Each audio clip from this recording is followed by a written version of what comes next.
Haleluya. Jadi di sini dikatakan yang kau kendaki mengenal Dia dan kuasa kebangkitannya. Saya dan saudara makin hari makin kenal kuasa kebangkitannya. Makin teguh keselamatan kita. Amin. Tidak bimbang-bimbang lagi apapun kata setan, kita teguh. Tambah hari tambah teguh. Lalu kemudian sepanjang jalan hidup kita terus bertambah-tambah maju, bertambah-tambah kenal, bertambah-tambah kudus, bertambah-tambah sayang sama Tuhan Yesus. Nah, itulah mengenal Dia dan kuasa kebangkitan. Dan satu lagi, dan persekutuan dalam penderitaannya, di mana aku menjadi serupa dengan Dia dalam kematiannya.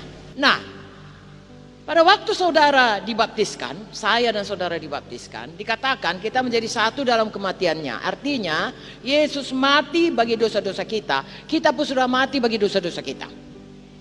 Amin. Haleluya.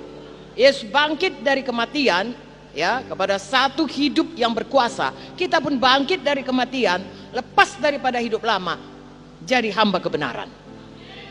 Itulah salah satu daripada aspek dikatakan kuasa kebangkitannya dan persekutuan dalam penderitaannya. Yesus menderita, kita nggak perlu menderita karena kita sudah dihisapkan dalam Dia. Dia ganti kita, Dia substitusi kita. Makanya kita tidak perlu menderita. Jadi satu dengan Dia dalam kematiannya. Dia yang mati, kita yang hidup. Dia yang sakit berbilur-bilur, kita yang sembuh. Haleluya. Itu jelas saudaraku, Mazmur 103, 1 Petrus 2:24. Itulah gunanya, ya, kematian Yesus dan kita menjadi satu dengan kematiannya. Tapi ada satu lagi.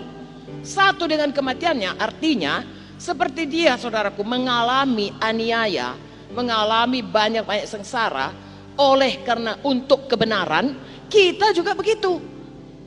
Itulah arti daripada, ya, dikatakan di sini persekutuan dalam penderitaannya. Saudaraku, kalau kematiannya menebus dosa, nggak perlu lagi kita di situ. Saudara nggak perlu lagi mati untuk menebus dosa saudara. Udah siap bikin Tuhan Yesus. Haleluya.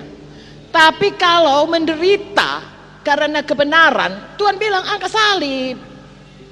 Tuhan bilang itu semua berguna supaya itu menjadi kau makin serupa, menjadi serupa, makin dibentuk dari satu kemuliaan kepada kemuliaan berikutnya.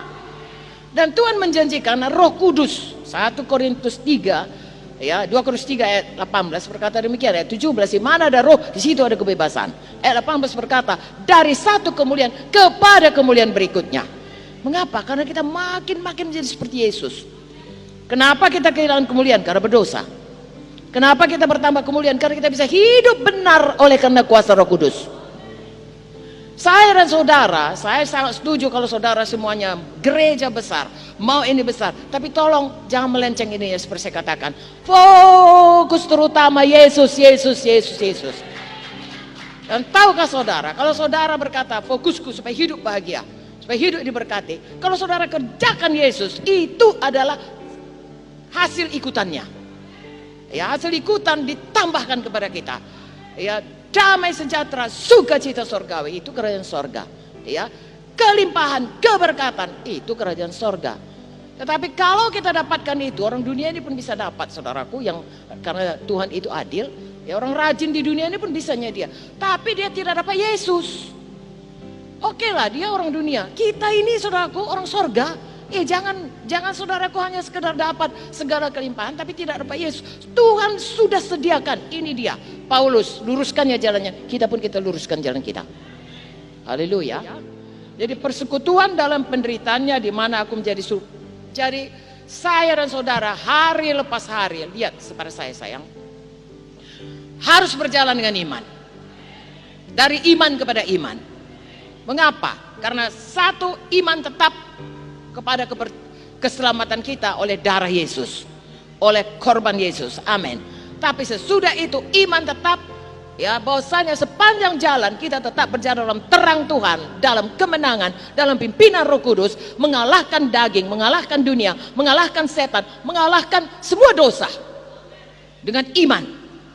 Ya, bagaimana datangnya iman kita untuk melakukan itu? Makanya berdoa, makanya baca firman, makanya patuh, makanya cari Tuhan.